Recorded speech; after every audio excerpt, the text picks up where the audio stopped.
एक बार की बात है, एक निर्धन ब्राह्मण परिवार रहता था।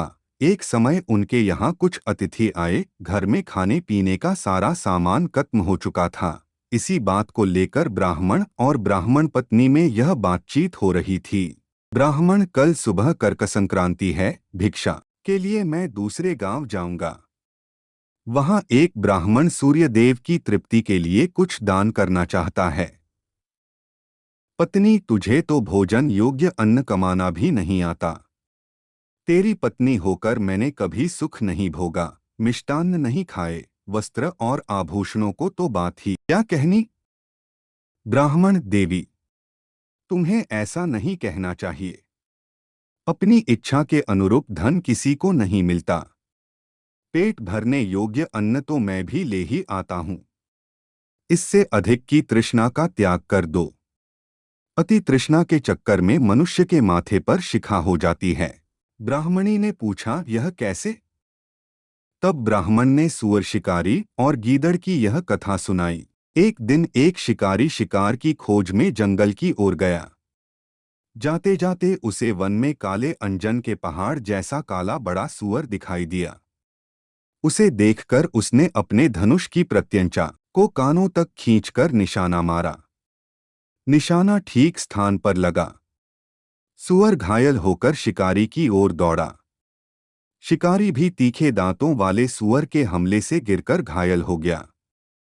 उसका पेट फट गया। शिकारी और शिकार दोनों का अंत हो गया। इस बीच एक भटकता और भूख से तड़पता गीदड़ वहां आ निकला। वहां सूअर और शिकारी दोनों को मरा देखकर वह सोचने लगा, आज दैववश बड़ा अच्छा भोजन मिला है। कई बार बिना विशेष उद्यम के ही अच्छा भोजन मिल जाता है। इसे पूर्वजन्मों का फल ही कहना चाहिए। यह सोचकर वह मृत लाशों के पास जाकर पहले छोटी चीजें खाने लगा। उसे याद आ गया कि अपने धन का उपयोग मनुष्य को धीरे धीरे ही करना चाहिए। इसका प्रयोग रसायन के प्रयोग की तरह करना उचित है। इस तरह अल्प से अल्प धन भी बहुत काल तक काम देता है। अतः इनका भोग मैं इस रीति से करूंगा कि बहुत दिन तक इनके उपभोग से ही मेरी प्राणयात्रा चलती रहे। यह सोचकर उसने निश्चय किया कि वह पहले धनुष की डोरी को खाएगा।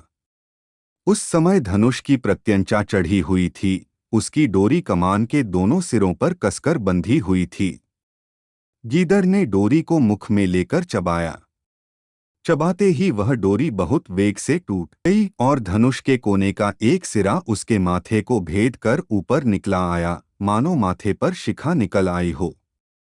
इस प्रकार घायल होकर वह गीदड़ भी वहीं मर गया। ब्राह्मण ने कहा, इसीलिए मैं कहता हूं कि अतिशय लोभ से माथे पर शिखा हो जाती है।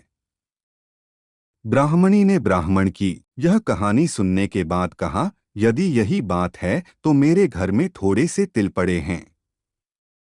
उनका शोधन करके कूट छांट कर अतिथि को खिला देती हूँ। ब्राह्मण उसकी बात से संतुष्ट होकर भिक्षा के लिए दूसरे गांव की ओर चल दिया। ब्राह्मणी ने भी अपने वचनानुसार घर में पड़े तिलों को छांटना शुरू कर दिया।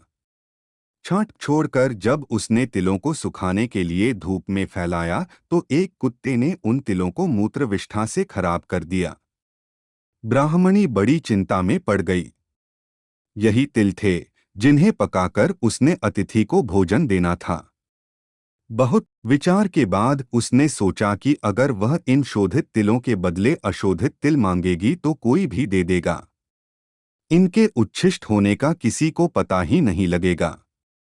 यह सोचकर वह उन तिलों को छाछ में रखकर घर घर घूमने लगी और कहने लगी, कोई इन छंटे हुए तिलों के स्थान पर बिना छंटे तिल दे दे।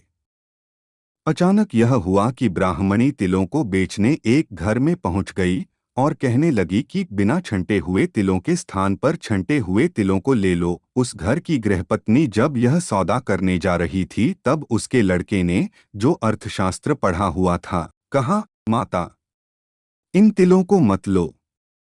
कौन पागल होगा जो बिना छंटे तिलों को लेकर छंटे हुए तिल देगा? यह बात निष्कारण नहीं हो सकती।